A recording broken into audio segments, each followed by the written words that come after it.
The following is a letter from Dr. to Director, Records and Information Security Administration, on the subject of the SCP-076 revision. I have to go on record as saying that I seriously object to the proposed revisions to the SCP-76 Special Containment Procedures file. I know that Redact All Important Stuff already claims it's a security risk, but you and I both know it's just top brass trying to sweep their biggest and most embarrassing mistake ever under the damn rug. Omega-7 happened. It existed. Those people died because you screwed up, and you can't change that, no matter how hard you try to hide it. For God's sake, man, those people guarding him deserve to know what exactly he is and what he did, what we did, how we fucked up, so they'll know better. SCP-76 is a Keter-class SCP that is to be held indefinitely in Containment Area 25B. Containment Area 25B is to be located 200 miles below sea level, tunneled out of solid bedrock in a seismologically stable area. Sole access to the containment facility is to be through a vertical elevator shaft separated every 50 meters with a reinforced blast door constructed of 20 centimeter thick titanium shielding. Elevator shafts shall be flooded with seawater when not in use. Containment Area 25B is to be constructed with the following components: an outer security perimeter against outside threats, staffed by security personnel trained in close quarters battle and counter-intrusion tactics. An administrative and support area, ASA, consisting of support facilities and living quarters for on-site personnel. A primary containment zone, PCZ, consisting of a 7-meter cube encased in 1.5 meters of reinforced titanium. PCZ is to be designed to be flooded and drained as needed and should remain filled with seawater unless access to contents is required. A 150-meter killing corridor, which is to be the sole access to the PCZ from the ASA, including water, power, drainage, and ventilation lines. The walls and floor of the corridor are to be reinforced in a similar manner to the PCZ, with the addition of an electrical deterrent system capable of delivering a 20,000-volt shock. A security station located at the entrance to the killing corridor is to be staffed with no fewer than 3 armed security personnel on watch at any one point in time.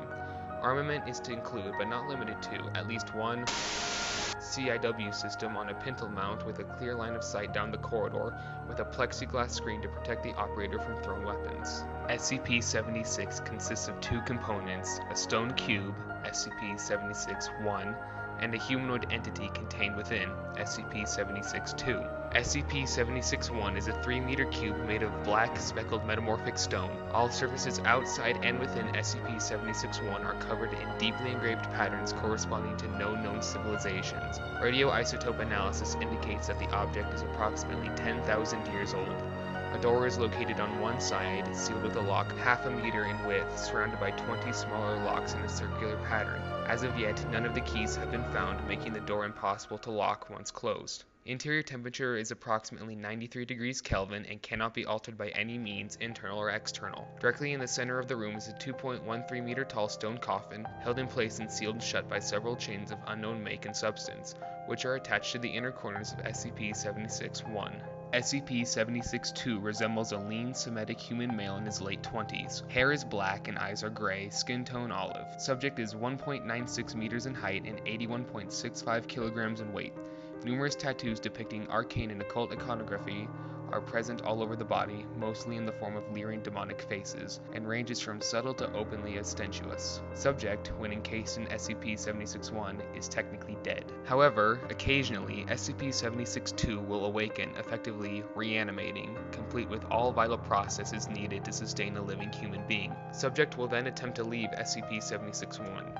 If successful, subject will enter a trance state and seek out the nearest human being, ignoring all other living things in the process. Upon coming into contact with living humans, SCP-76-2 will enter a rage state in which it attempts to engage and kill all human beings encountered. To date, only the subject's death has been shown to be effective in ending these rampages. Terminating SCP-76-2 is often problematic due to its significant physical abilities. Subject has superhuman strength and speed, and although not invulnerable, has shown a remarkable ability to ignore pain and shock, pressing on despite what would be debilitating wounds in normal humans. Prior encounters have shown that SCP-76-2 has the ability to, among other things, rip through a reinforced steel security door over the course of 4 minutes of sustained assault, clear over 64 meters of distance in under 3 seconds, take multiple 50 caliber BMG rounds to the head and survive for several minutes to continue killing despite severe damage to the cerebellum, swat handgun and assault rifle caliber bullets out of the air with a length of steel rebar, survive for over 1 hour deprived of oxygen before finally asphyxiating. SCP-76-2's most unusual ability, however, is the ability to apparently materialize bladed weapons out of nowhere. Slow-motion video footage reveals that the blades in question are actually pulled from a miniature dimensional rift described as a small hole in space. Where this portal leads is unknown, as is how SCP-76-2 is capable of generating said rifts. Footage of the blades in question shows them to be made of a completely non-reflective black material, appearing as a black void in space. As the blades rapidly vanish after leaving the subject's possession, no structural analysis is possible at this time. SCP-76-2 has effectively been killed several times in various manners. Sustained fire from multiple heavy-caliber machine guns. Asphyxiation. Crushed beneath a 13.6 metric ton piece of elevator equipment for use on SCP-76-1. Cremation through use of a thermate TH-3 grenade placed directly inside SCP-76-2's open chest cavity. During the worst breach to date, Containment Area 25, which previously housed SCP-76, was forced to detonate its on-site warhead as a last attempt to contain SCP-76-2 while it was attempting escape, resulting in total destruction of the site and all on-site personnel. SCP-76-1 survived. Upon death, SCP-76-2's remains will putrefy rapidly until reduced to dust. SCP-76-1 and the coffin within will then slam shut with great force and the lock will rotate, sealing it shut. SCP-76-2 will then reform within the coffin, a process taking anywhere from 6 hours to 25 years. What posthumous analysis of SCP-76-2 exists shows that it has an internal system highly different from our own, documented in additional information. SCP-76 was found in Mongolia in 18 by archaeologists from England. All members of the expedition were subsequently killed on the journey home. SCP-76 was recovered from the ship by the Society, one of the organizations that later merged into the modern Global Occult Coalition, and placed on display in their inner sanctum. SCP-76 remained in storage for years until SCP-76-2 became active and escaped on. The reason for SCP-76's activation is currently unknown, but it was at this point that the keys to the outer shell were lost. A massive manhunt lasting over 3 years and took place until SCP-76-2 was incapacitated by killing it and causing it to reform inside of SCP-76-1, by then retrieved and secured by agents of the SCP Foundation.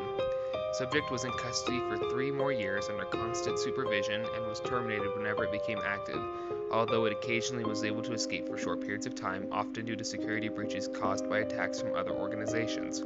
The Foundation's death toll due to this was. After the last incident, the current procedures regarding SCP-76 were implemented, although they are upgraded regularly with the increase in technological standards.